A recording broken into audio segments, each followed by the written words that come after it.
Okay, we utilized our bye week this week for many reasons. Number one, the main focus was a lot of guys to get healthy. Going into this week, I think we'll field the healthiest team that we fielded this year so far. Guys like Darren LaFossa, Ryan Metz, he's been cleared to go. Both the Jones brothers, Jerome Daniels, who's missed the past few games, Kaylon Beverly, who's missed the past few games, and Gino Breslin, who's been really stoked up the past few games. All those guys utilized that bye week, got great treatment. We kept them off the field, and they're healthy and ready to go, which is a positive thing for us. We tried to attack the things that we've been doing poorly the first half of the season. We got a lot of fundamental work done, worked on tackling, ball security, two things that we need to improve upon. And then we spent a lot of time this week working on third downs segments, minors versus minors, and red zone work, minors versus minors, to get the speed and competitiveness. We always have a scout scrimmage during the bye week, and we talked about it as a staff. We're actually going to continue doing this. We're going to do it on Sundays after our team meetings and allow the young guys to go out and scrimmage and try to continue to develop these guys. They have so much fun doing it. The coaches really enjoy it. The players enjoy it. And there's no better way to get out there and learn how to play football than actually get out there and play. Some of those guys really showed up in the scout scrimmage. I cited some of those guys after the scrimmage. But two of those guys have actually been promoted up to the travel roster because of their work that they've been doing on the scout team on a daily basis, and that's Ruben Guerra and Christian Johnson. And both those guys are solid football players that we really feel that could help us and potentially help us this year. The coaches went on the road recruiting. Our entire staff went on the road recruiting. We blanketed all our recruiting areas that we target. We also hit El Paso. Currently, we have 5 offers out to El Paso kids. That number could grow. Again, it starts here in El Paso and grows from there, and the reception has been good. The main thing that we did as a staff was evaluate every position. We had a lot of long staff meetings to discuss things that we can do better as a staff, that we can, try to solve problems and try to improve and change. We really do understand that we're 1-5. We're not 5-1. We're not 4-2. We're behind the 8 ball. Our backs are against the wall, and we have to choose to fight back. But to start to do that, you have to solve problems. And we did a strong evaluation of our entire team from a personnel standpoint, from a scheme standpoint, things that we can do better, and from a practice standpoint. If I could pinpoint one thing the first half of the season that I felt was lacking, and trust me, I've been trying to spin my wheels on this whole thing where we're at, but it's been lack of energy. And I believe energy comes from within. It comes from how you prepare during the week. And one thing that we've always done here is we've done a lot of live hitting and competition type drills. We did a lot of it during training camp, and our energy was very good during training camp in the first game, but it kind of waned off. And we eliminated those type things, and more so out of fear of injury. Well, you look at it again, we've been practicing smarter and not hitting as much, but we're getting the same injuries in the games, and the injuries are happening in the games. So basically what I'm telling you is we can't go into it fearing those type things. We're going to get back to some live competitions in our practice, and we're going to get back to more competitive things, one-on-one things that brings out the natural juices in the players to bring energy, because if you do it during the week, it carries into the game, and I can fault myself for that because I got away from that, and we're going back to it. And I had a lot of visits with our leaders, our captains, our seniors, and they want it. They want to go back to that, which didn't surprise me, but I was very happy that they did. These kids want to compete and they want to win. They do not think that this season's over. I do not think that this season's over. And I think these kids are going to go out and fight and try to rebound this season. As a head coach, I'm going to go out and fight and try to rebound this season. So there's no white towels being thrown in here. And we're going to work our tails off to try to salvage this thing and turn it around. The players had 4 days off. They need it, At the midpoint of the season, they need it mentally. They need to get their minds right. We really are approaching this as a new season, that we're 0-0. We ain't looking at the scoreboard. We ain't looking at the standings. We ain't looking at our past opponents. We're not even going to bring up the first half of the season. That was for the coaches to evaluate and decide. We're totally putting all our focus into these last 6 games, 5 of these being conference games, 1 non-conference game, 3 at home, 3 away. And it's a new season for us, and that's not coach speak. That's real for us, and that's how we're going to approach it. starting with UTSA. Personnel-wise, I think there's a lot of bodies that you'll see more on the field. We did some strong evaluation of our personnel. You know, guys like Ryan Metz. Ryan Metz will be our starting quarterback moving forward. He's healthy, he's cleared. We really feel he gives us a lot with his legs, his arm, and his competitiveness. And I'm looking forward to getting him back on the field. We have moved Brandon Moss to offense full-time. We want to utilize his speed and athleticism. He was doing a good job on defense, but he was sitting there as the fourth corner, and you don't get to play a lot as a fourth corner. His speed and talent is too much to be sitting on the sidelines, so we want to utilize that. You're going to see a lot more of Eddie Senegal. I think you saw glimpses of that in the last few games. This kid's a playmaker, and he needs to be on the field. You can't learn how to play football. You can't learn how to digest coverages without being out there and doing it, so he'll get those opportunities. I think you'll see the young backs more. We like what we see out of Quadres Wadley and Kevin Dove. You're going to see those guys more. Aaron Jones can't get every carry, and we got to take the pressure off him by having a passing game that's efficient. And again, that starts at the quarterback position and branches off, but we want to get some playmakers out there making plays. Walter Dawn's another guy that's really come on strong in practice. We need to utilize his speed and athleticism. Up front, we've made some changes. I think if you look at the depth chart, we're trying to get our best five out there. And a lot of that, there's circumstances that fall into that. There have been some injuries, but right now, Greg Long has solidified himself. He's our best left tackle. There's no doubt about that. And we're going to keep him in there next to Will Hernandez. They provide a nice tandem together.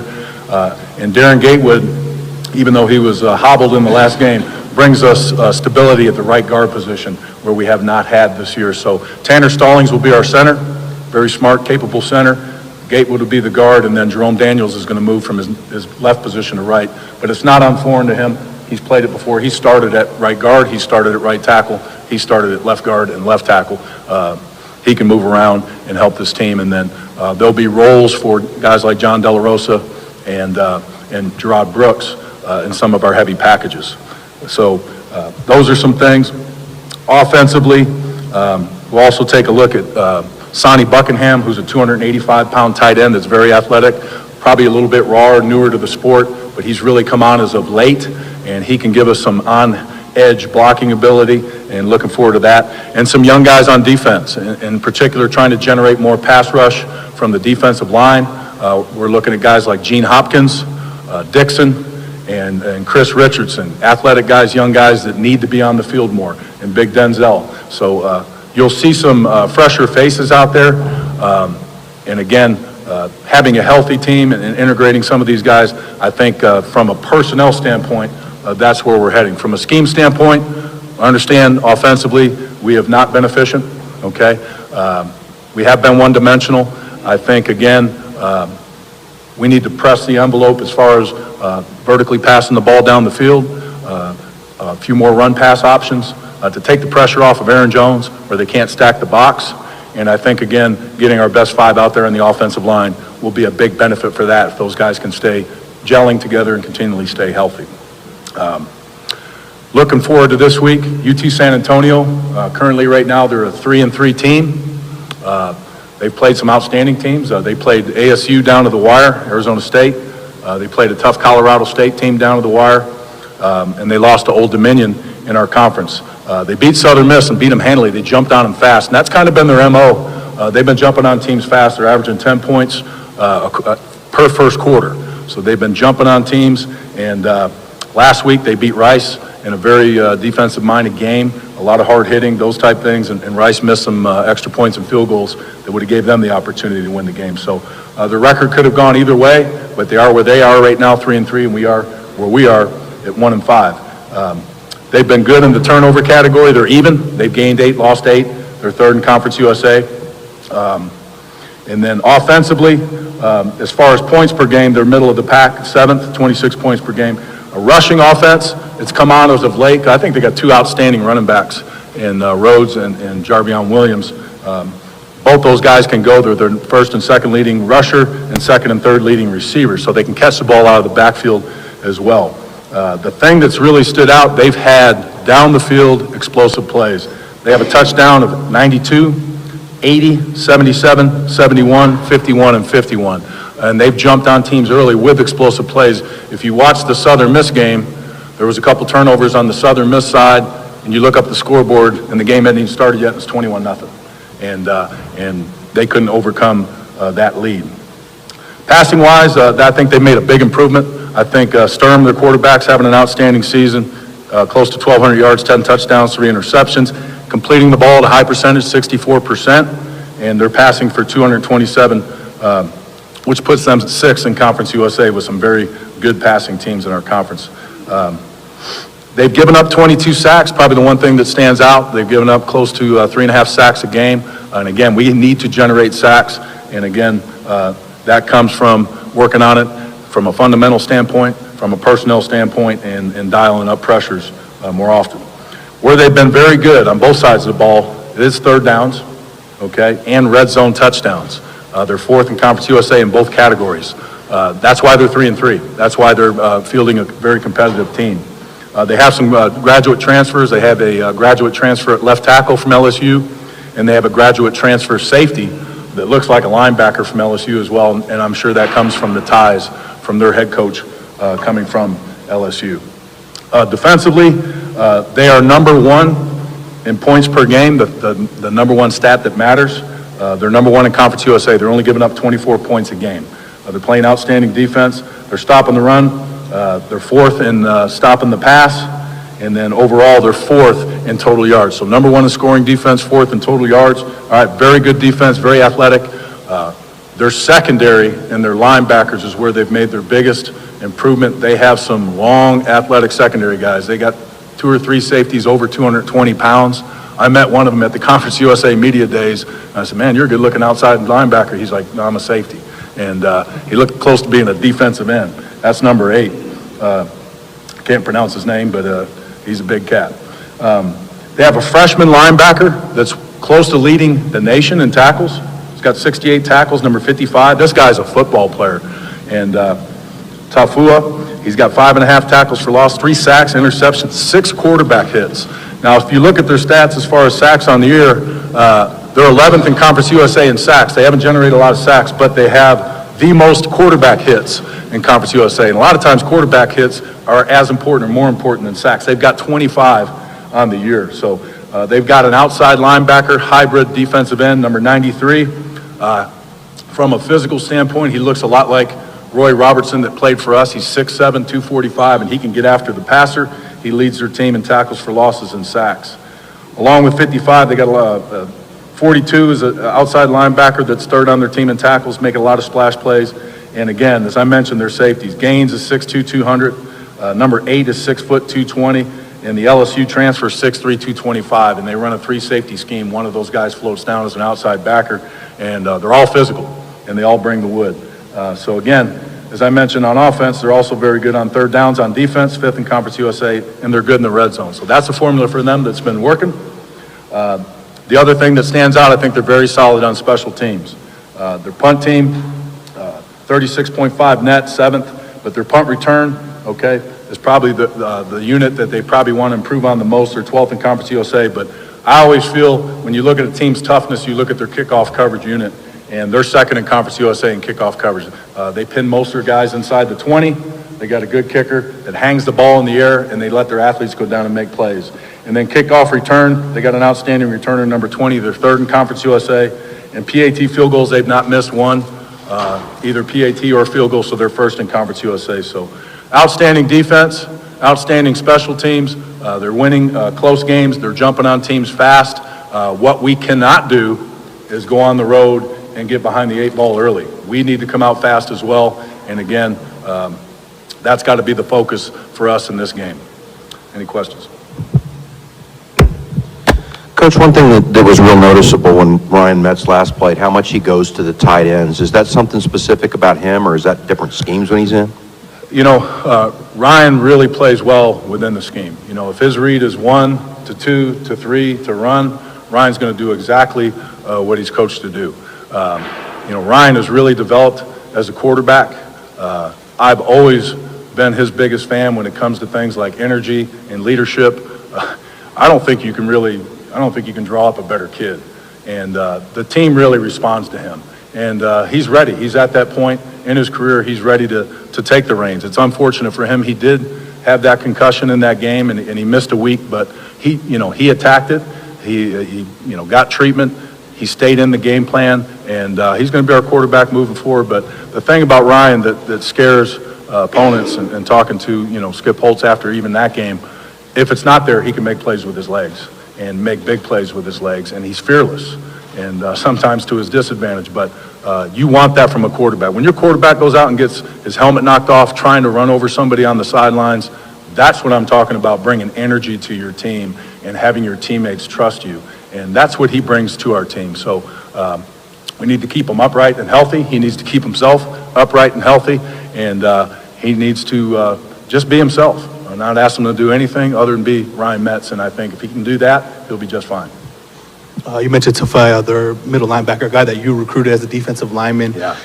Looking at your offensive line and the adjustments you made to be more athletic, what do they have to do to kind of keep him from creating havoc, which he's done in both sides of the pass and the run game? Yeah, this guy, for a freshman, he's playing like a conference player of the year. I mean, this guy's all over the field, and he's got a lot of want to, plays with great energy. He's a great blitzer. He's got 6 quarterback hits himself. He's physical. This guy, I'm really looking forward to watching him develop throughout his career, because he's an NFL-type talent, and he brings it at middle linebacker. One of the more impressive freshmen that I've ever seen.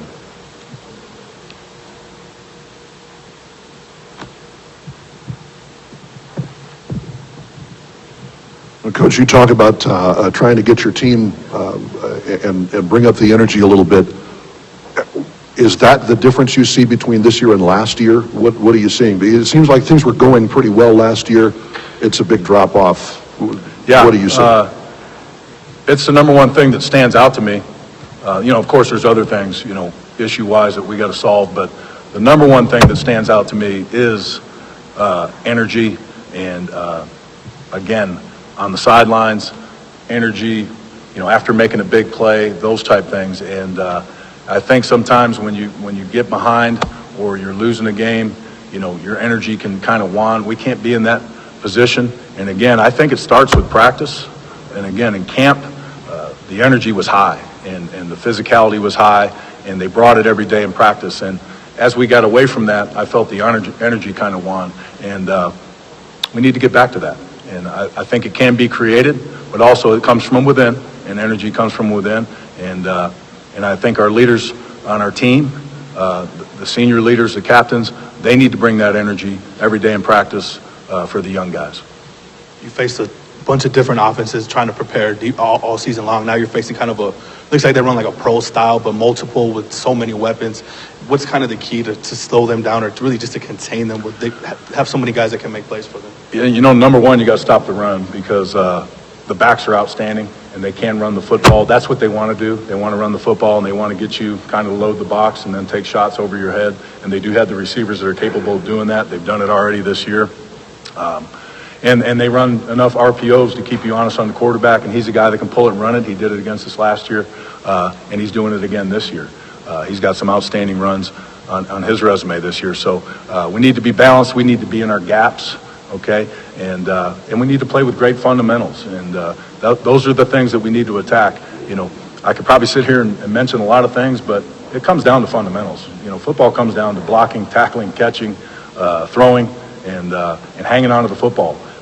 The one thing I think at the end of the year, if I'm sitting here describing how we finished up, I think it's going to be, did we secure the football on offense, and did we get the ball on defense? We need to start attacking the ball more on defense. We need to get turnovers, and we cannot turn the ball over.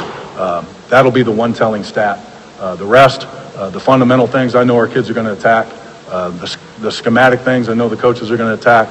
And the personnel things, I think we're trying to get the guys in the right spots. And sometimes you have to, every team's new, and sometimes a team at the halfway point of the year, it's new. And you got to keep plugging away and finding those people to plug in there. And I think the coaches have done a good job doing that. Now those guys need to go out and produce, and I have every confidence that they will. Coach, you can do something kind of like you did last year, having a quota on how many times you take a shot, like one shot a quarter, deep ball? Yeah, we need to take more shots. And,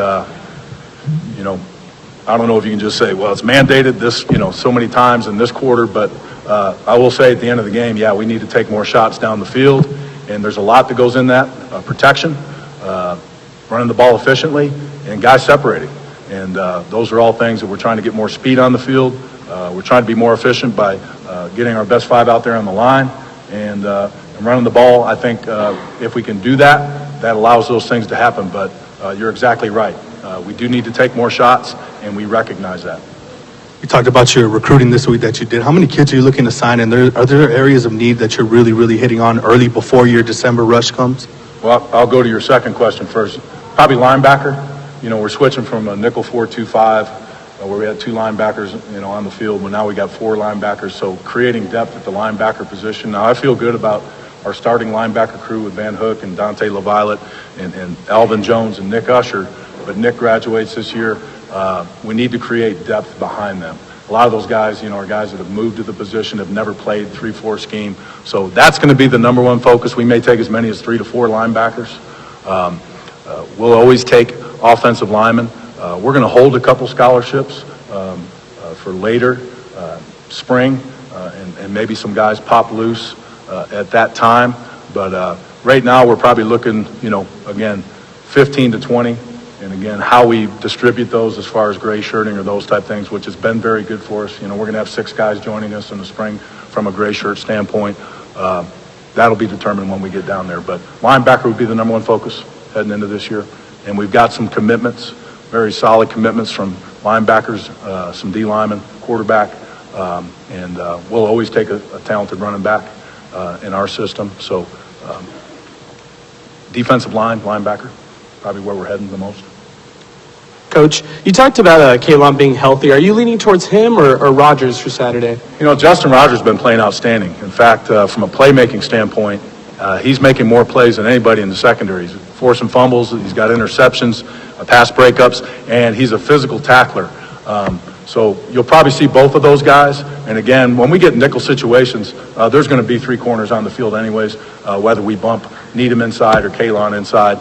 So all those guys are going to get ample playing time. But Justin Rogers has earned his right to be on the field. Through the first 6 games, it seemed like you would get penalties at the most inopportune times and hurt some drives. As a coaching staff for the final 6, how do you try and rectify that and keep the team more disciplined? Well, you know, the penalties have dropped the last few games. It's really been emphasized hard, but you're right. They've come at inopportune times. And penalties come down to fundamentals. You know, whether you get a pass interference on defense or whether you get a holding call on offense, it comes down to fundamentals, the simplest thing of moving your hands, moving your feet, and those type things. You can drill that, you can emphasize it, but ultimately, you know, you got to be in the right positions during the game. But the more you emphasize it, the more you drill it, you can solve those things. We've really been not penalized a lot over the last 4 years. And again, when you look at the overall penalties, we're not a highly penalized team, but again, it always seems that we've been penalized in the most inopportune times. And again, that's something I really think that we can clean up, and the kids are really putting a big focus on, the coaches are, and I'm hoping that improves in the second half because we need it to. Anybody else? All right, thanks, guys.